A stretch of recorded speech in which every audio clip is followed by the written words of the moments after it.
Oi, tudo bem? Esse é o BTC Money, seu programa de finanças pessoais, economia e investimentos da BTC. Meu nome é Gustavo Habib, eu sou instrutor de negociação e comunicação, e no episódio de hoje falaremos sobre cotação do dólar e o que fazer a respeito. A gente tem visto o dólar caindo razoavelmente nos últimos dias, apesar do valor ainda alto, se a gente pensar em patamares históricos, pelo menos na história recente, mas estamos observando uma queda recente, né, nos últimos dias, ou talvez aí no último mês, e é importante a gente analisar eventuais causas e também o que você deve fazer com o seu dinheirinho se você pensa ou avalia também realizar seus investimentos em dólar. E para me acompanhar nessa jornada, estou aqui com o Rafael Lopes, instrutor de risco, performance e renda fixa do General Finance Program, que inclusive tem as suas próximas turmas começando agora, esta semana. Fala, Rafa, beleza? Beleza, fala pessoal, tudo bem? Prazer estar com vocês novamente. É isso aí, GFP começando hoje, né, dia 29, e depois tem a turma de sábado também que está começando na sequência. Então a gente está fazendo, né, esse semestre as turmas às terças e quintas e aos sábados também. Então bem contente, turma bombando, finalmente a gente voltando para a normalidade, né? Então a galera animada, voltando para os cursos. É isso aí, vamos que vamos. Pois é, e claro, você ainda consegue participar do General Finance Program. Se inscreva, o link está aqui na descrição, seja do podcast, seja do vídeo no YouTube, www.btcompany.com.br/GFP, tá? Não perca e se desenvolva para arrebentar e alavancar sua carreira no mercado financeiro, nas principais vagas, aquelas mais disputadas. E com a gente também Marco Barros, instrutor de investimentos, nosso curso de business, o GBP, que já está de vento em polpa aí, com algumas centenas de pessoas se desenvolvendo. Fala, Marquinho. É isso aí, mestre Habib. Olá, mestre Rafa. É sempre uma honra, um prazer estar aqui. E daqui a pouco eu vou dar aula para essa turma aí do GBP, hein? Vamos falar sobre análise de investimentos. São 4 aulas bastante interessantes. E vamos que vamos, Habib. Pois é, tem bastante coisa para falar hoje, e hoje o tema, né, está relacionado a dólar.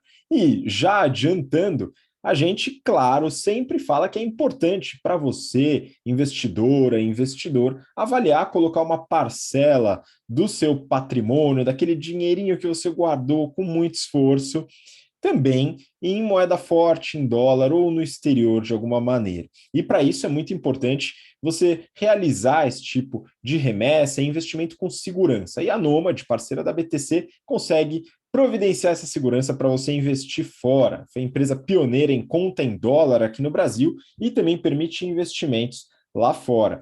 E a Nomad, né, como parceira da BTC, e você, querido ouvinte, espectador, espectadora, tem suas facilidades e consegue até um presentinho. Se você realizar a abertura da sua conta usando o cupom BTC15 e realizar a primeira remessa em até 15 dias da abertura da conta, você recebe US$ 15 de cashback. É US$ 15 a mais, além do valor que você depositou lá, e você faz o que você quiser depois com esse dinheiro, tá? Então, vai lá, abre sua conta, testa a plataforma bem bacana, uma experiência do usuário muito boa, e a gente tem um papo que a gente gravou com o presidente da Nomad, inclusive, que está no nosso YouTube e também no podcast. Confere lá, o papo com o Lucas foi bem interessante, mostrando um pouquinho do histórico, tanto dele como da Nomad, beleza? Confere lá. E agora vamos falar do papo aqui. Rafa, é o seguinte, a gente antes de começar a gravar, estava falando sobre o dólar, né, que está caindo, está quase 1 para 1, estava brincando com você, mas na verdade não. Eu abri agora no nosso oráculo da sabedoria no Google e a cotação está US$ 1 para R$ 4,79. Tá? Vai variar um pouquinho aí, mas foi mais ou menos esse o fechamento, e a gente está gravando, né, um pouquinho antes, alguns dias antes desse episódio ir ao ar, né? Sei lá como é que vai estar hoje exatamente, que você está ouvindo aqui, mas na hora que a gente grava está esse valor, dado que já há alguns meses a gente observou o dólar chegando a patamares de 5,70. Rafa, o que está acontecendo? O que será que está causando essa queda nesse momento, hein? O câmbio é aquela coisa, né? A gente brinca. Se tem um negócio que a gente não deve tentar prever, antecipar, é o câmbio, o comportamento do câmbio. Né? Uma coisa bem imprevisível. Então, A gente começou o ano de 2021 com todo mundo falando, né, que o câmbio justo era alguma coisa em torno de 4,50 e que ao longo do ano esse câmbio perderia força, né, ou seja, que o real se valorizaria em relação ao dólar, mas não foi o que aconteceu. A gente terminou o ano de 2021 com o câmbio ainda bastante pressionado, o dólar continuando girando ali em 5,30, 5,50, 5,70. E aí a gente entrou em 2022 ainda se você pegasse o Fox, por exemplo, as expectativas de câmbio estavam sendo reajustadas para cima, né? Então, o dado de inflação no Brasil o tempo todo saindo acima das expectativas, o que deveria levar o real para um patamar mais fraco, né, em relação ao dólar, e uma série de incertezas políticas. A gente sabe que em ano de eleição o câmbio também acaba tendo uma volatilidade um pouquinho mais alta, e aí estava subindo, mas aí a gente teve uma primeira pernada, né, de desvalorização do dólar, ou fortalecimento do real, quando o candidato, né, o ex-presidente Lula, deixou um pouco mais claro e anunciou que sim, o Alckmin seria o vice, né, o candidato a vice, numa chapa junto com ele, o que passou uma mensagem para o mercado de que, caso ele fosse eleito, né, ou caso ele seja eleito, e as pesquisas estão apontando para isso, ele é o candidato com maior intenção de votos, pelo menos até o momento. No caso ele seja eleito, com o Alckmin como vice, espera-se que ele mantenha uma postura mais centrista, vamos dizer assim, ou menos radical. Então, isso tirou o que a gente chama de prêmio de risco do mercado, né? E aí deu um fôlego, ajudou um pouco o dólar a voltar para um patamar em torno de 5,20, 5,30, daqueles ápices, né? Daquelas cotações mais altas, que foi os 5,70, 5,80 que a gente viu. E aí veio o segundo fator, completamente inesperado, que ninguém antecipava, ninguém imaginava que poderia acontecer, que foi a guerra na Ucrânia. E a guerra da Ucrânia, ela provocou algumas mudanças no curto prazo, mas pode provocar algumas mudanças mais estruturais também. Num primeiro momento, como a Ucrânia é uma grande exportadora de commodities agrícolas, né, e a Rússia é um grande exportador de fertilizantes e de commodities energéticas, uma série de commodities começaram a ficar com preço muito mais alto. E parte dessas commodities fazem parte da pauta de exportação brasileira. E aí, quando a gente mede o que a gente chama de termo de troca, né? O que é o termo de troca? O termo de troca é uma relação entre o preço do que você exporta versus o preço do que você importa. Se o preço que você exporta está muito alto ou mais alto em relação ao que você importa, isso significa mais dinheiro entrando no país, né? Então, quando veio essa alta das commodities, o câmbio começou a antecipar e colocar todo esse cenário no preço, né? Que é justamente a antecipação de mais fluxo de dólar entrando no país. A empresa exporta, depois ela tem que internalizar esse recurso. E isso fez com que o dólar desse mais uma pernada para baixo, para alguma coisa em torno de 4,80. Teve alguns reflexos também no nível dos juros, né? Porque isso está tendo algum impacto sobre a situação fiscal brasileira, um impacto positivo. Portanto, essa foi esse fator totalmente inesperado, que a guerra é o grande causador, na minha visão, né, obviamente, né, do aumento das commodities e de tabela, por nós sermos um grande exportador de commodities, isso está dando força para o real, né, voltou para 4,80. Isso no curto prazo. Agora, o médio e longo prazo aí já é uma outra história, vai depender de algumas coisas, né? Mas no curto prazo é isso que está acontecendo. Acho que, só para fechar, que é uma outra coisa importante também, quando a gente compara a inflação em Brasil e Estados Unidos 12 meses, aqui a gente está com o IPCA, apesar que é IPCA, não o IGPM, né? Olhando pelo IPCA, alguma coisa em torno de entre 10% e 11%, e Estados Unidos, pelo CPI, uma inflação 12 meses de 8%. Então, você pensa o seguinte, né?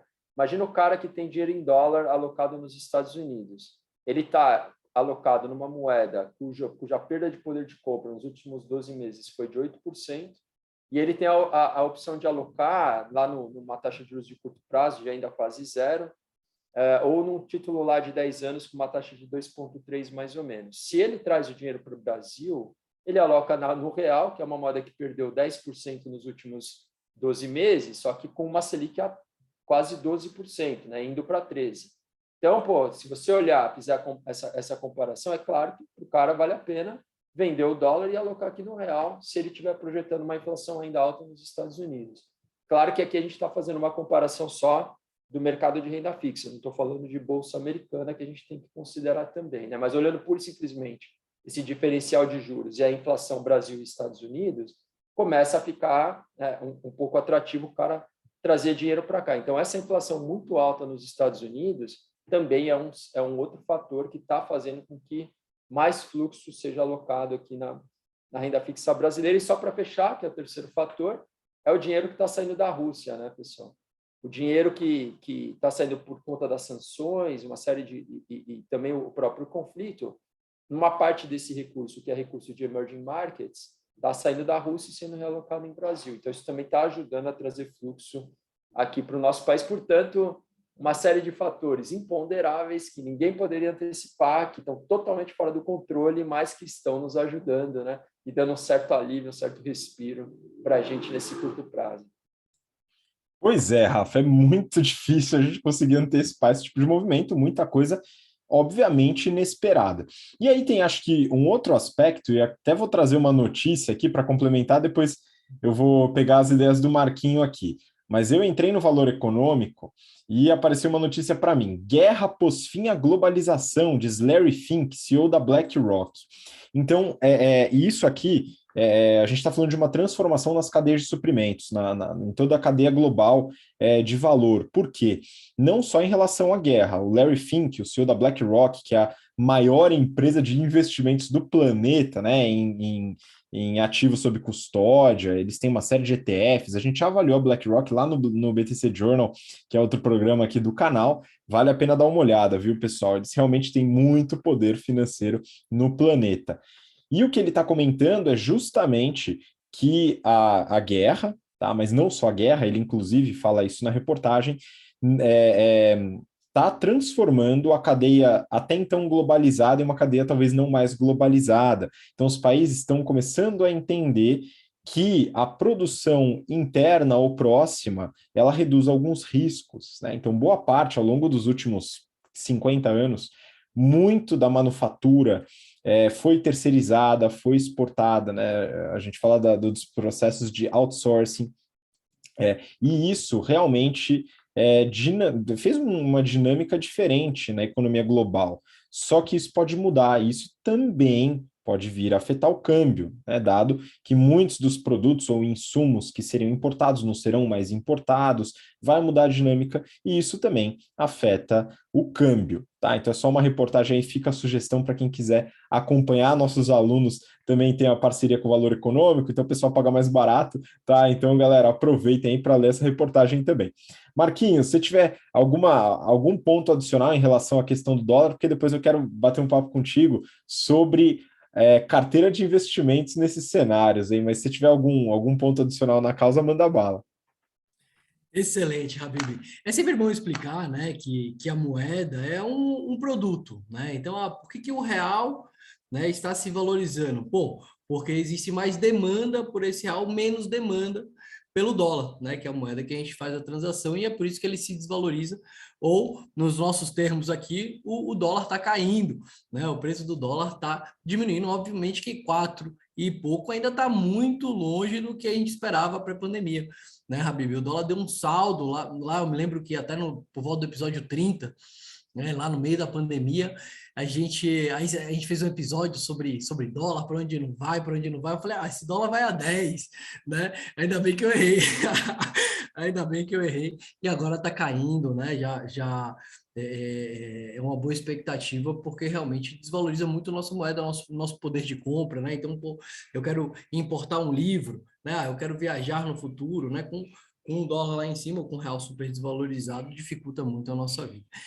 E aí, por que é que o real está se valorizando? Né? O Rafa deu 3 grandes motivos. Então, o boom de commodities que a gente sofreu lá, inclusive na época o Lula era presidente, o dólar chegou quase à paridade de 1 para 1, né? Estava lá em torno de 2 e pouco. Né? O rebalanceamento das carteiras, o Rafa falou, e ele falou também do diferencial dos juros. Né? Então, pô, aqui no Brasil a gente está pagando juros de 11, né, com uma moeda que está se valorizando. Então, isso atrai muito investidor, fala, pô, eu quero investir nesse país, né? E aí, quando o investidor vem com dólar para investir aqui no Brasil, o que ele faz? Ele tem que trocar o dólar dele pelo real. O real acaba se valorizando.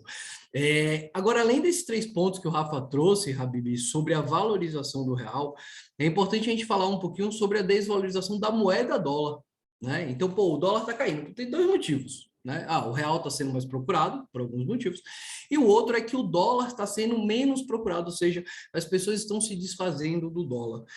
Um dos motivos, a gente tem aí o aumento da quantidade de dólar, ou seja, a impressão descontrolada que o governo vem fazendo, né? E aí, Habib, eu acho que nesse ponto você vai até discordar de mim, mas enfim, é um dos motivos, talvez tenha relação lá à quantidade de dinheiro que os americanos estão imprimindo e colocando na economia, e eu acho que a gente pode ver isso através, principalmente, do aumento dos preços, né, aos consumidores. Então, pô, o CPI, né, o índice de preço ao consumidor, o IPCA deles lá, tá batendo 8%. Para a gente isso é fichinha, né, mas para eles, cara, é muita coisa, ainda mais para quem tem um juros de quase zero. Né? Mas, além disso, Habib, existe uma tendência mundial dos países deixarem de utilizar o dólar como a moeda financeira padrão. Então, hoje, o dólar ele é a moeda financeira nacional, né? A moeda de troca entre os países.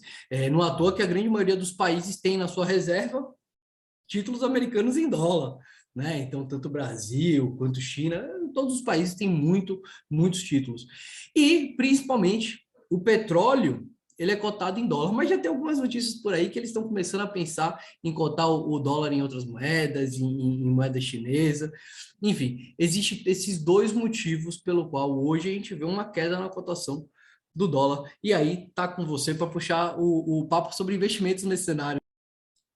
Pois é, Marquinhos, não, mas esse ponto que você falou foi muito importante. Claro, do primeiro ponto eu tenho uma visão diferente, sabe que eu não sou fã dessa linha de inflação como aumento de oferta monetária, porém, enfim, a gente sabe que existe uma expansão de crédito, né? Então, de qualquer forma, os americanos eles estão sendo incentivados a consumir bastante. Isso pode sim afetar a demanda. Não sei se está afetando agora, né, em momento pandêmico, mas eventualmente pode sim, então disso eu não discordo. Mas o segundo ponto é muito importante, tá? Então, inclusive, o conflito que a gente está vendo hoje, as sanções à Rússia, trouxeram um vislumbre do que seria um mundo onde houvessem mais moedas globais. A Índia negociando diretamente com a Rússia na sua moeda, nos rupees, e a China também, né, fazendo suas próprias transações em yuan. Então, pessoal, isso é muito importante. Se o dólar deixar de ser a única moeda global, isso provavelmente vai afetar o câmbio, tá? Aí desvalorizando o dólar. É uma possibilidade. Mas é o seguinte, Marquinho, a gente, aqui guardando nosso dinheirinho, trabalhando, e a gente vai lá e fala, pô, eu quero me expor em outras moedas. Pode ser o dólar, pode ser outras moedas também, tá? Mas o dólar é o mais comum, é o mais fácil, é o mais na mão e ainda é a moeda de troca global. E aí a minha preocupação é o seguinte, Marquinho. Beleza, será que eu tenho que esperar o dólar cair para poder fazer uma remessa? Será que é bom fazer agora e aproveitar, porque senão vai subir muito? Como que o investidor ele deve pensar na hora de realizar a sua alocação em outra moeda? Como é que a gente pode fazer isso e como isso se liga com um tema que eu acho que você gosta muito, que é o investimento por objetivos? Manda aí que a letra está com você. Excelente. É sempre importante falar, então, pegando esse ponto de investimentos por objetivos e partindo dele, que, por exemplo, o seu colchão financeiro, a sua reserva de emergência. Cara, vou pegar esse negócio e meter em dólar, né, que vai fazer remessa, enfim, aí desvaloriza muito. Não, normalmente você coloca isso em ativos super seguros, aqui em renda fixas, né, poupança, CDBs. E aí, quando a gente parte para o segundo momento, ou seja, já tenho minha reserva constituída e agora eu estou indo para o investimento focado em viajar para o exterior. Pô, vocês querem viajar para o exterior? A BBA todo mês manda um dinheirinho lá para fora, aí se o dólar cair tudo bem. Se o dólar subir, ainda bem que você investiu, né? Com esse o objetivo. Mas olhando no sentido de carteira, né? Então, pô, tem uma carteira de investimentos, né, que vai, por exemplo, para a minha aposentadoria. Toda hora que existe uma desvalorização dessa, é uma oportunidade para rebalanceamento. Vamos supor uma carteira que tenha 30% dos ativos em dólar. E aí o dólar vai lá e cai 20%. Aquele percentual na carteira, ele fica menor, ela fica desbalanceada, né? Pela desvalorização, aqueles 30% agora ele está valendo, vai, 25%. Ou seja, eu posso pegar uma parte do que não desvalorizou e passar para lá. Nesse balanceamento de carteira, Habib, a gente acaba com a tendência de comprar na baixa e vender na alta. Né? Porque se cai, você precisa comprar, né? Se sobe muito, você precisa vender para rebalancear. Agora, se você não tem nem nada de dólar na carteira, se você não tem nada e quer começar, pô, esse é um bom momento para começar, né? Ainda mais pensando no futuro, né? Ou seja, os 3 motivos que o Rafa trouxe para a gente lá: o commodities, né, que subiu, rebalanceamento, né, porque saiu da Rússia por causa da guerra, e diferencial da taxa de juros.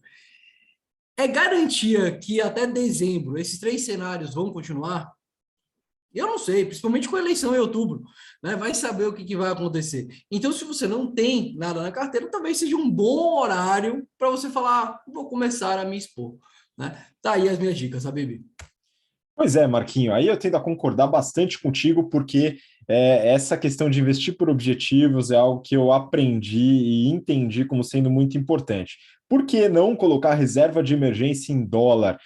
Porque a reserva de emergência tem um motivo de existir, né? Ela tem um objetivo. Esse objetivo serve para cobrir alguma demanda, e essa demanda, para quem vive no Brasil, ela vai ser em real. Né? Você ficou desempregado, perdeu emprego, precisa pagar o aluguel é em real. Ah, mas ele é reajustado. Tudo bem, a sua reserva de emergência pode ser reajustada, pode estar atrelada eventualmente à inflação, ou geralmente a juros que acompanham a inflação. Então, aqui o gasto é em real. Se você vai lá, então o Marquinho, ele quer descansar um pouquinho, vai alugar uma casa lá em Santa Mônica, na Califórnia. Essa casa vai ser alugada e vai ficar na rede lá, tranquilão, pegar a rede emprestada do Rafa, tal. E aí o Marquinho vai ter o gasto em dólar, em dólar. Aí você fala, bom, mas e se eu fizer a remessa, tal? Eventualmente você vai fazer a um preço mais alto, a um preço mais baixo, só que o gasto lá vai ser em dólar. Você está se protegendo da variação do dólar, porque o seu gasto vai ser na mesma moeda que você está investindo. Muita empresa faz isso de forma estruturada, numa estratégia de proteção. Né? A gente chama isso de hedge. Então, eu acredito que é uma estratégia interessante quando você tem um objetivo em mente. Tá? E aí tem essa questão do rebalanceamento, que você falou muito bem também, Marquinho.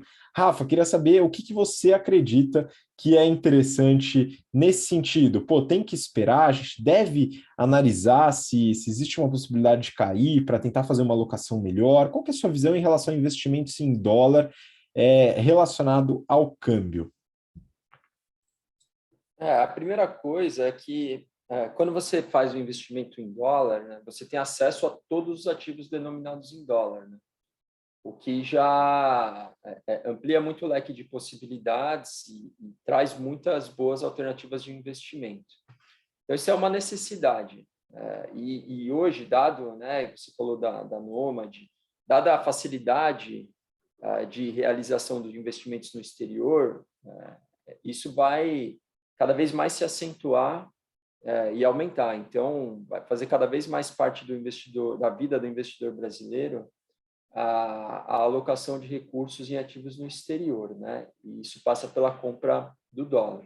Portanto, quando a gente pensar dessa maneira, e ali o fato de que o câmbio é muito imprevisível, realmente não existe muito motivo para você falar assim, eu não vou comprar agora, eu vou comprar daqui a 6 meses, eu não vou comprar agora, eu vou comprar daqui a 1 ano. Não, você vai comprando, né? Dentro da sua estratégia global de alocação, então qual percentual, qual parcela da sua carteira você quer deixar em dólar?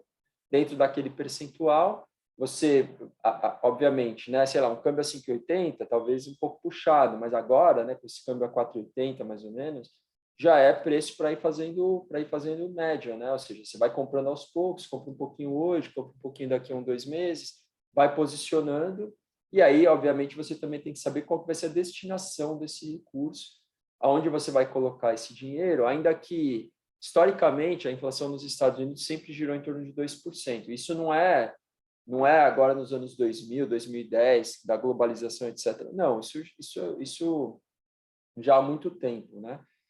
E tirando aqueles períodos, né, em que a inflação lá descontrolou um pouco também, eles tiveram algumas janelas de tempo em que a inflação ficou um pouco mais alta. Então, agora a gente está vendo isso de novo. Mas a tendência é que a inflação lá se estabilize de novo em torno de 2%. Então, hoje, você deixar dinheiro parado em dólar, né, se você compra o dólar e não consegue fazer uma alocação, já não tem uma destinação para esse recurso, o que acontece é que o seu dinheiro, essa alocação em dólar, começa a perder poder de compra numa velocidade um pouco mais alta. Então, isso levaria a alguma urgência, né, dessa alocação. Ou seja, você não pode ter uma moeda e se essa moeda está perdendo 8%, 10% de valor ao ano, você deixar ela parada ali em conta corrente, você acaba perdendo riqueza, né? Diferente de um cenário que uma inflação a 2%, você tem muito mais tranquilidade, muito mais tempo para pensar e para fazer a sua alocação. Então, numa inflação de 2%, você consegue ir fazendo a compra do câmbio médio,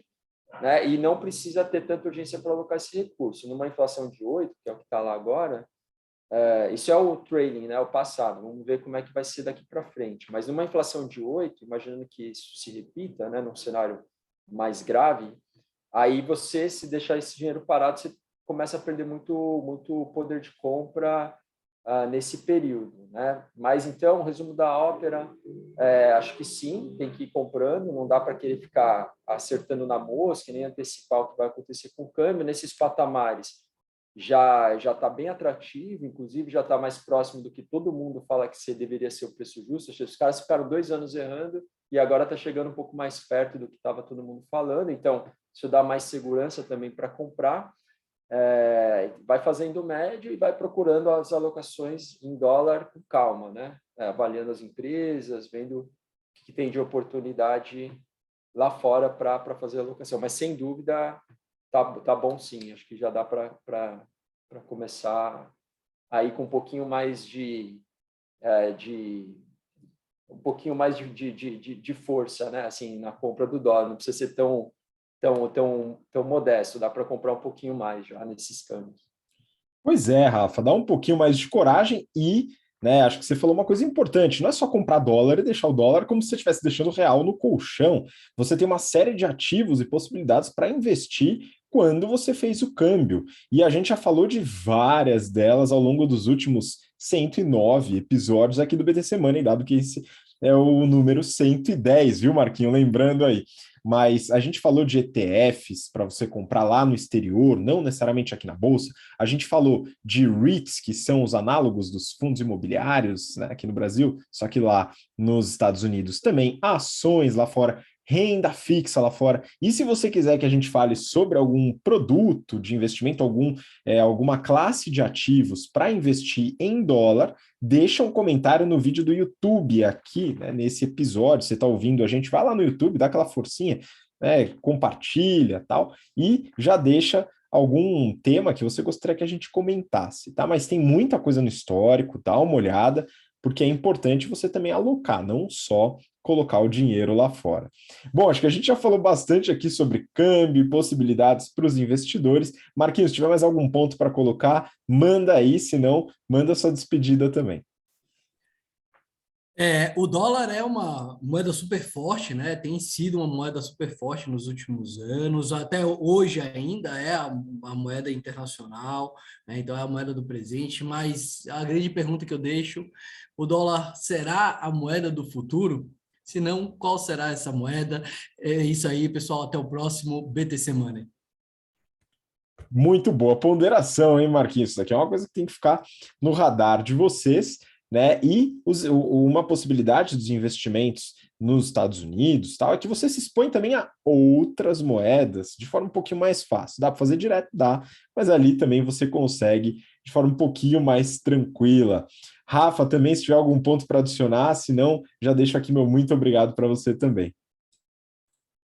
Só em linha com o que o Marquinho falou, né? Recentemente o Powell, lá, que é o presidente do Banco Central americano, deu declarações a respeito da regulação do mercado de criptomoedas, né? E também eles estão avaliando a possibilidade do dólar digital, né? Que são as moedas digitais dos bancos centrais. Portanto, eu acho importante, sim, todo mundo ficar bem antenado. É um tema super complexo, assim, de entender, de se aprofundar, porque é muito novo e tem, sim, uma grande complexidade. Então, comprar, né, as criptos é muito fácil, mas entender o que está por trás de tudo isso é bem mais difícil, mais importante. Então, principalmente quem né, está entrando nesse mundo, busquem livros, estudem, leiam e comecem a pôr um pezinho nesse mundo, porque, sem dúvida, não sei o que vai acontecer com o dólar, mas acho que tudo indica que as moedas digitais terão um grande espaço, sim, no futuro e vão ganhar relevância e importância. Portanto, é fundamental estar bastante antenado, né, a todos esses movimentos. Bom, é isso, pessoal. Então, um grande abraço para todo mundo e até o próximo BT Semana.